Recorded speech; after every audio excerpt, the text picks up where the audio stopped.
sejam bem-vindos a mais uma análise do Próximo Nível. Estou aqui mais uma vez acompanhado pelo Daniel para falarmos de um RPG que o Daniel adora, uma série que o Daniel vive para essa série. Falamos certamente de Shin Megami Tensei e o novo jogo Shin Megami Tensei 4 para a 3DS. É, já chegou, finalmente. Finalmente, Daniel, e superou as tuas expectativas? Fala-nos sobre isso. Não superou as minhas expectativas porque o jogo ficou ao nível das expectativas. Então isso é bom. Claro que é ótimo, ainda para mais tendo em conta. Muitas vezes costuma ser que, se calhar, a melhor pessoa para analisar um jogo não seria o fã, seria alguém que não é tão fã. Mas normalmente os fãs conseguem ainda ser mais abrasivos e mais cáusticos quando estão a analisar um jogo, e neste caso aqui aconteceu. Ou seja, o Shin Megami Tensei 4 foi um jogo que já deveria ter chegado há imenso tempo. Isto foi estupidamente atrasado. A expressão correta é ser estupidamente atrasado. Ou seja, foi lançado no Japão, depois demorou muito tempo a ser lançado nos Estados Unidos, depois muito tempo a ser lançado cá, mas chegou finalmente. E embora não seja uma evolução daquele que foi para mim o auge de Shin Megami Tensei, que foi Shin Megami Tensei 3, que cá foi conhecido como Lucifer's Call, é uma espécie de meio caminho entre esse e um que foi lançado na Nintendo DS chamado Strange Journey. Ou seja, é uma mistura entre o 3D do que saiu para a PlayStation 2 e o 2D do que saiu para a Nintendo DS. Isso torna o jogo um bocado único também. Exatamente, torna nova. Muito único. Porquê? Porque é um jogo que tu não vês hoje em dia. Ou seja, tu estás a jogar o jogo e parece muitas das vezes que é um jogo dos anos 80 ou dos anos 90, que já passou certo. o seu tempo, mas está super atual por causa dos gráficos ou por causa da forma como a narrativa está construída ou pelas vozes. Mas é giro porque uma das partes engraçadas que também continua a aprender a isso é a própria banda sonora e o ambiente do jogo. Ou seja, o ambiente do jogo é aquele termo apocalíptico, onde tu vais explorar, neste caso, Tóquio e uma outra cidade que é Mikado, mas pronto, é melhor não falar muito disto por causa dos spoilers. Mas tu vais explorar esses mundos e vais sempre ter aquela noção que parece que é um jogo que, por exemplo, foi passado nos anos 90 ou nos anos 80. Certo. E a própria música também parece muito aquela música dos filmes de série B, mais sci-fi.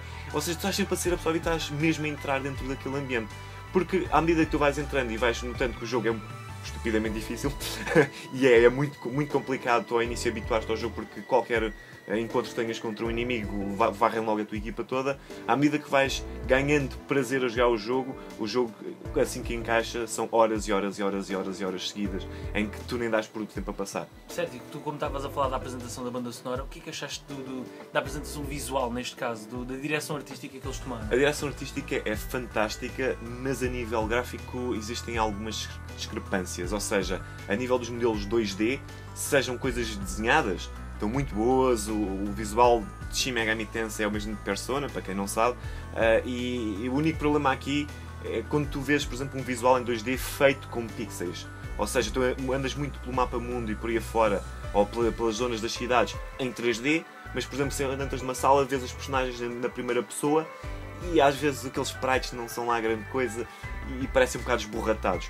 Mas isso não consegue penalizar o jogo em si, porque depois tens a sua vertente RPG, que é o grande bolo do jogo, onde tens os combates, por um lado, onde tens de lutar com os teus demónios. Aqui a ideia é que crias uma equipa de demónios, és tu mais os demónios que recolhes, e claro, as estrelas da companhia, que são esses mesmos demónios. Ou seja, tu que recrutas demónios para a tua equipa, falas com eles, eles têm diálogos engraçadíssimos ou diálogos totalmente inesperados, que ajudam a dar uma complexidade ao jogo e ainda mais estratégia.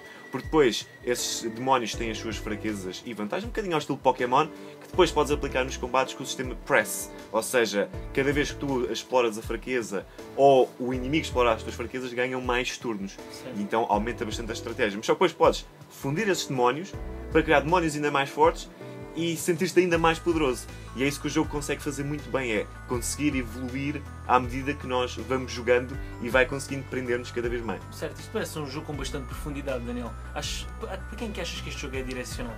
Para os fãs de RPG, para toda a gente? É complicado dizer que é para todos os fãs de RPG. Se vocês têm de ter uma mentalidade bastante aberta, porque é um jogo que tem muito conteúdo à moda antiga, que se calhar vai assustar os jogadores mais recentes, especialmente a nível visual. De qualquer forma, se são fãs de RPG, se conhecem a série Persona e querem saber as origens, ou se querem um jogo que seja realmente desafiante para a Nintendo 3DS e que vocês saibam que vão sentir ali investimento, então, sem dúvida alguma, até pelo preço a que ele está, Shin Megami Tensei mais recomendado. Uma coisa certa, a mim não me assustaria toda essa apresentação e todo esse aspecto retro E já sabem, pessoal, esta foi a análise do Daniel a Shin Megami Tensei 4 para a Nintendo 3DS.